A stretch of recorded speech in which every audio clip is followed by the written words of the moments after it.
Pendant une période presque ininterrompue de 20 siècles, une chaîne d'établissements humains, formée de villes indépendantes, a existé le long de la côte est de l'Afrique. La plupart de ces établissements sont disparus maintenant, mais il en reste quelques-uns. Ce film va vous faire visiter un des plus anciens établissements encore en existence en Afrique de l'Est, Lamu, qui est aussi la troisième plus grande ville côtière du Kenya.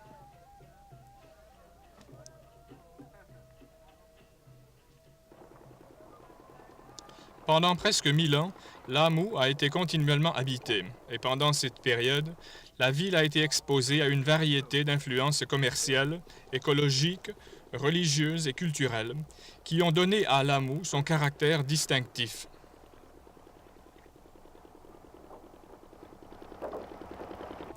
Les influences les plus importantes sont venues de l'Arabie et de la région autour du Golfe arabique. Des commerçants sont venus vers l'Afrique de l'Est de toutes les parties de l'océan Indien. Quelques-uns des nouveaux venus s'y sont établis et ont épousé des femmes de la population africaine locale. Graduellement, une culture tout à fait nouvelle s'est développée, la culture swahili, et avec elle, le peuple swahili. De toute la côte est africaine, cette culture ne s'est préservée nulle part aussi bien qu'à Lamu. Nulle part ailleurs, l'ingéniosité humaine a-t-elle si bien réussi à utiliser l'environnement physique dans l'établissement d'une colonie humaine.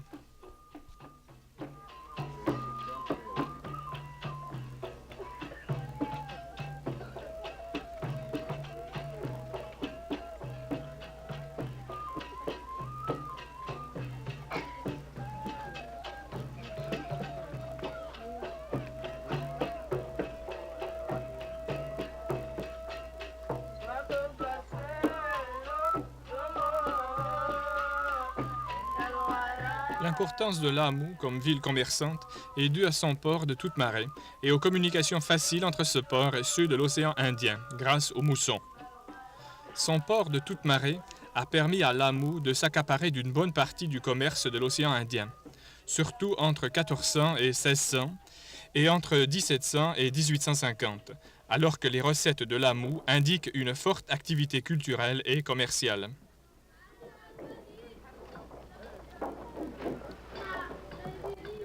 Le commerce de l'époque était celui de l'or, de l'ivoire et des graines, provenant de l'est et du centre du continent africain, et de mangliers provenant des forêts autour de Lamu. Pendant la dernière partie du XIXe siècle, Lamu était aussi un important centre pour le commerce des esclaves. De Lamu, les esclaves capturés dans l'arrière-pays étaient vendus et expédiés en Arabie sur des dâts. L'or et l'ivoire sont maintenant choses du passé, de même que les esclaves et les marchés d'esclaves. Mais il y a encore plus de 60 dâts qui déchargent leur cargaison chaque année à Lamu et qui repartent chargés de bois de manglier pour la construction ou pour en faire du charbon de bois.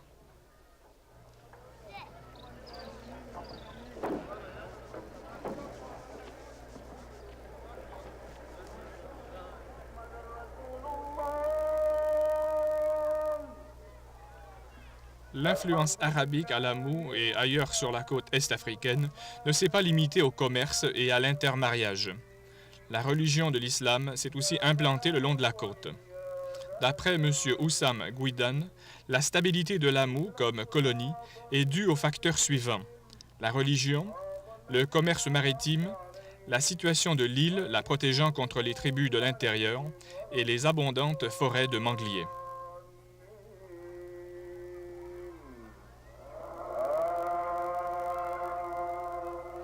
L'islam a eu une influence extraordinaire sur la croissance de l'île et de la ville de Lamu.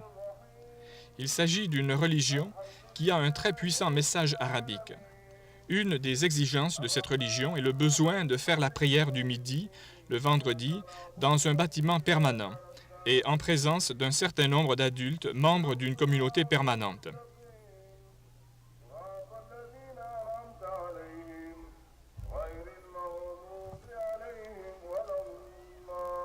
Ici, dans le développement touffu de Lamu, où l'on ne pouvait guère se permettre de jardins publics et de parcs, les mosquées ont servi non seulement comme maison de prière, mais aussi comme salle municipale et publique. Mais les mosquées ont aussi servi d'abri à des centaines de pèlerins venus de Maolidi.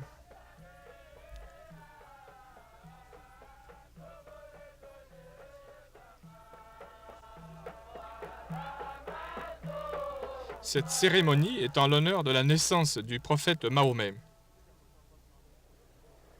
Les mosquées ont aussi servi d'endroit public où nourrir les gens.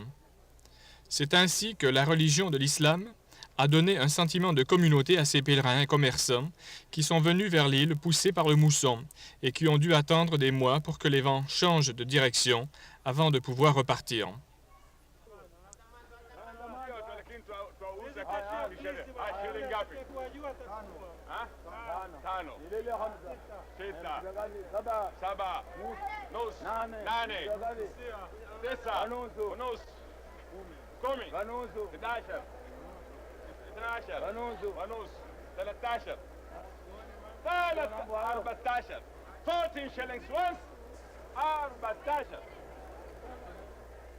L'hospitalité est une des pierres angulaires de la société islamique, mais l'intimité en est une autre. L'AMU devait fournir aux pèlerins et commerçants abris, nourriture et divertissement, ce qui explique le grand nombre de mosquées pour une île comme celle-ci. Mais en tant que communauté islamique, l'AMU devait aussi se protéger contre les étrangers et protéger l'intimité de ses habitants. L'AMU a donc imaginé une solution unique afin de satisfaire à ces deux exigences religieuses apparemment opposées. La ville de l'AMU n'avait pas de source d'énergie, à part les moussons, ni minerais, ni pétrole, ni rien du genre.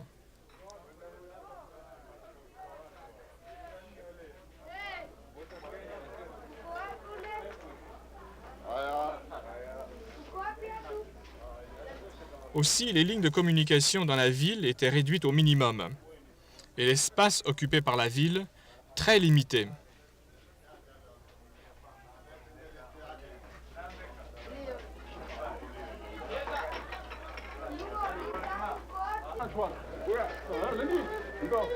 Une des qualités de la ville est reliée à l'espace que fournit la rue. Il ne s'agit pas d'un endroit dangereux, comme dans le cas d'une ville où circulent les automobiles. C'est plutôt un endroit où les enfants, les vieillards, les femmes, où tout le monde se sent en sécurité.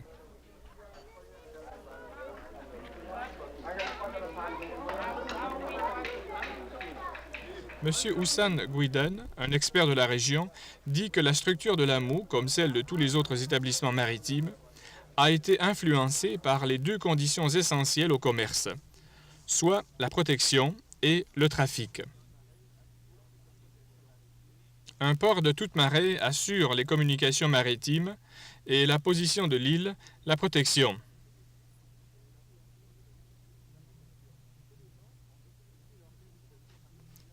Ces éléments ont aussi dicté l'organisation particulière de la ville. Il y a peu de distance entre le quai et la place du marché. Cette voie passe par le bureau de douane et traverse la rue principale, où se trouvent les boutiques, les services publics et la plupart des mosquées de la ville, où logent les commerçants et les marins, qui attendent des vents favorables.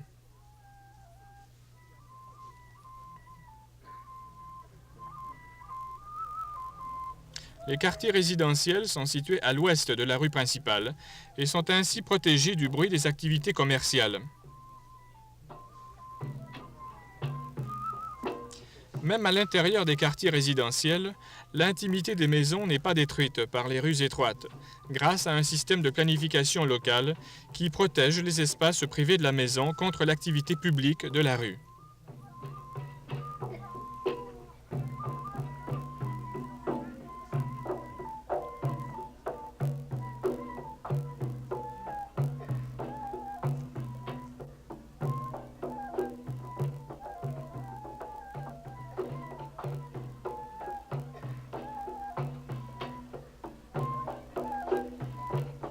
Les pièces de la maison typique de l'AMU sont disposées autour d'une cour intérieure. Il ne s'agit pas seulement d'une nécessité due à l'environnement, mais il s'agit d'un besoin culturel, puisque sans cette cour, il faudrait ouvrir des fenêtres donnant sur la rue, ce qui détruirait l'intimité domestique. Le droit à l'intimité fait partie de la culture swahili. De plus, les rues sont très étroites et elles le sont pour satisfaire à une autre exigence culturelle, soit celle de la participation. Il s'agit en effet d'une communauté privée mais très active, et ces deux besoins, intimité et participation, sont à la base de la disposition et de l'organisation de la maison Swahili. Les pièces de la maison sont disposées autour d'un axe qui pourrait être décrit comme une pente d'intimité. La fonction des pièces détermine leur position à partir du porche, qui est l'endroit public, à un endroit intime, et ainsi de suite jusqu'à l'endroit le plus intime.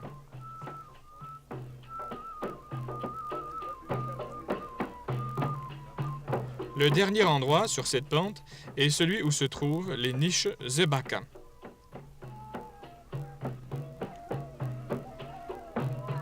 Voici l'appartement principal, qui est réservé aux femmes. Selon la tradition et la religion, cet endroit doit être tout à fait séparé de la rue. Et pour cette raison, il se trouve tout au bout de la pente et le plus loin possible de la rue. Les pièces au milieu de la maison sont plutôt sombres et peu confortables.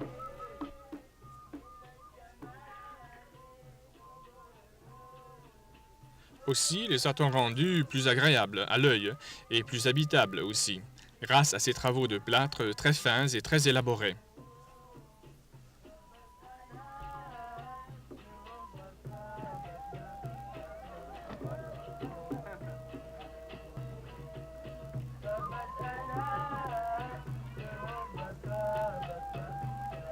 Ce genre de maison à la moue ne sert donc pas seulement de cadre à l'exécution d'un certain nombre de fonctions humaines mécaniques.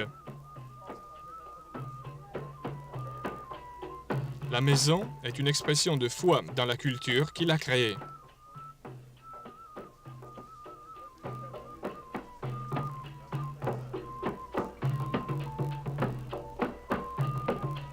Malheureusement, la grande partie du nouveau Lamou ressemble bien peu à l'ancienne ville de pierre. Dans les quartiers les plus pauvres de la ville, qui sont aussi les plus nouveaux, les maisons sont construites de corail, comme dans la vieille ville de pierre. Elles sont aussi soutenues par des perches de mangliers. Mais elles sont mal construites, et leurs toits de feuilles de palmier sont constamment la proie du feu.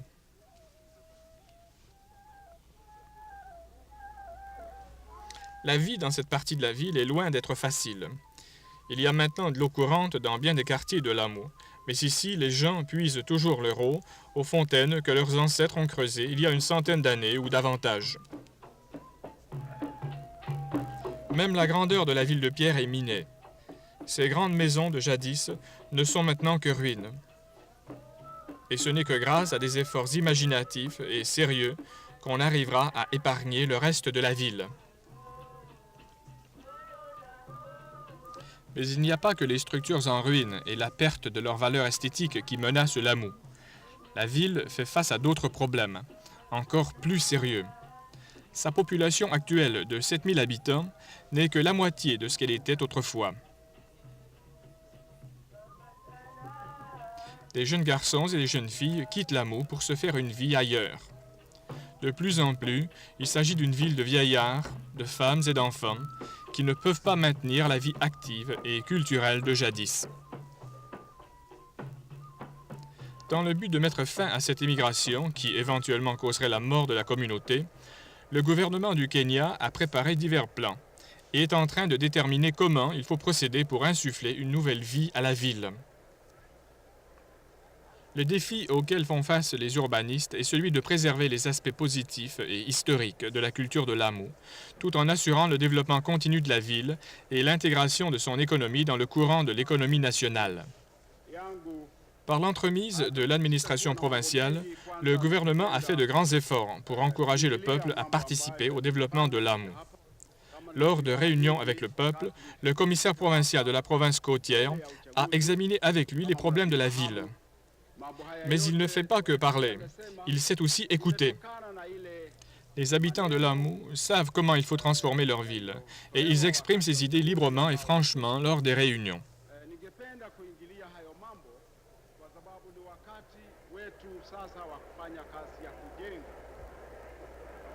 Il y a plusieurs éléments de la culture de Lamou qui valent la peine d'être préservés. Bien que les temps aient changé, et avec les temps, l'environnement, les habitants de Lamu ont toujours gardé certains de leurs arts et métiers traditionnels.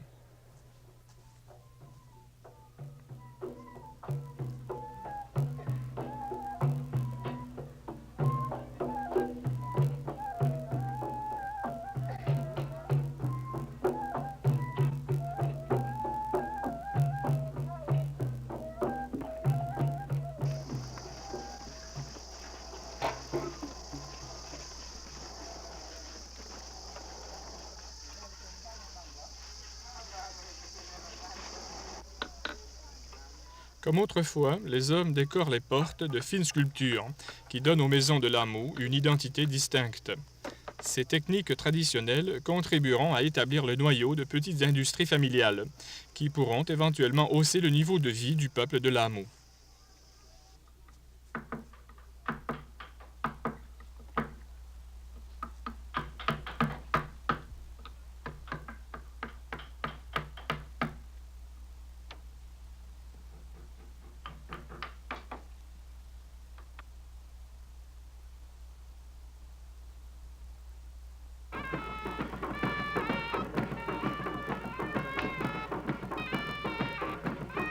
À Lamu, il faut aussi préserver la culture du peuple, sa tradition islamique, sa littérature, ses danses et sa musique.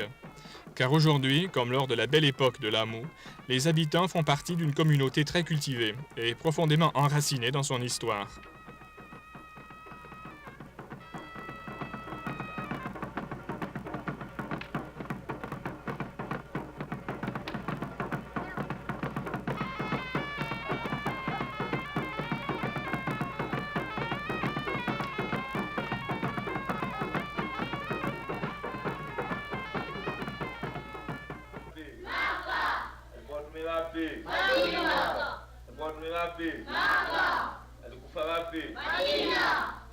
Lamu a besoin de préserver son côté historique, mais il lui faut aussi participer au développement qui transforme tout le Kenya, ce qui veut dire un système d'éducation moderne, au lieu des anciennes méthodes islamiques qui insistaient surtout sur l'instruction religieuse. Aujourd'hui, Lamu a une école secondaire moderne qui prépare certains étudiants à une éducation supérieure dans des institutions ailleurs au Kenya.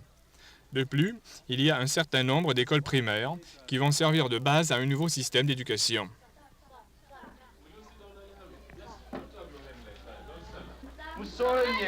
Very nice. Thank you very much. Hey,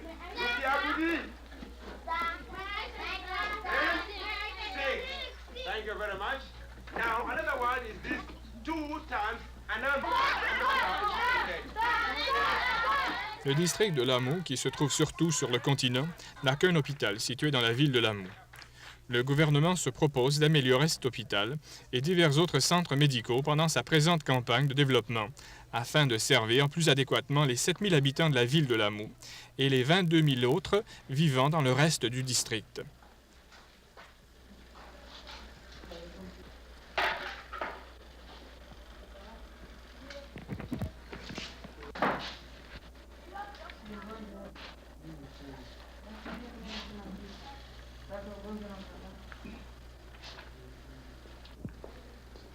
La nouvelle infrastructure fournit l'énergie électrique produite par des générateurs diesel. Un des problèmes importants qui demande une solution immédiate est celui des communications entre l'île et le reste du pays. Bien que la compagnie aérienne nationale East African Airways a des vols réguliers vers Lamu, l'aéroport n'est pas situé sur l'île, mais plutôt sur une île voisine, Manda. Un bateau conduit les passagers à Lamu. La ville est également reliée au reste du pays par la route, une fois la traversée faite jusqu'à la ville de Makoy.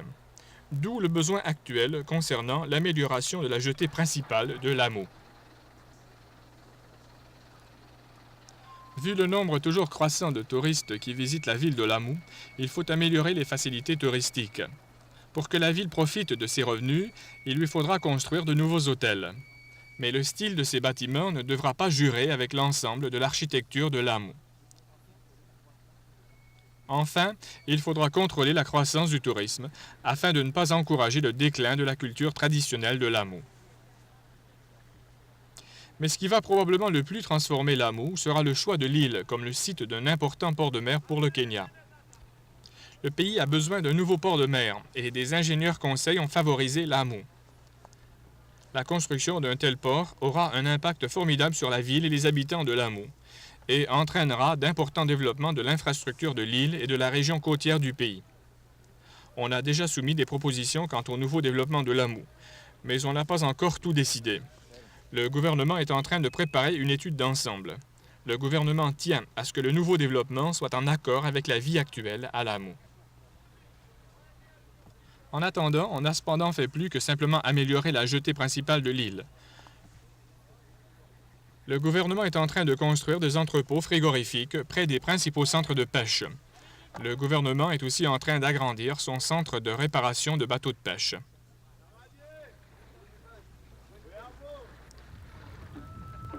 De plus, en ce qui concerne les efforts généraux en vue de préserver Lamu, le gouvernement a déjà voté la somme d'1 demi-million de dollars pour la préservation, la restauration et l'entretien des bâtiments uniques à Lamu en raison de leur valeur historique ou architecturale. Une des leçons importantes que nous enseigne Lamu vient de la richesse des propositions fondées sur diverses considérations esthétiques, culturelles et économiques. Au fur et à mesure que se poursuivent les recherches relatives au développement de Lamu, on se rend compte qu'ici et là, il faudra sacrifier certaines choses. C'est ce qui a causé quelques délais quant au choix d'une voie précise à suivre. Mais les entrepreneurs et ceux qui sont touchés par les travaux sont maintenant plus conscients de la complexité des problèmes.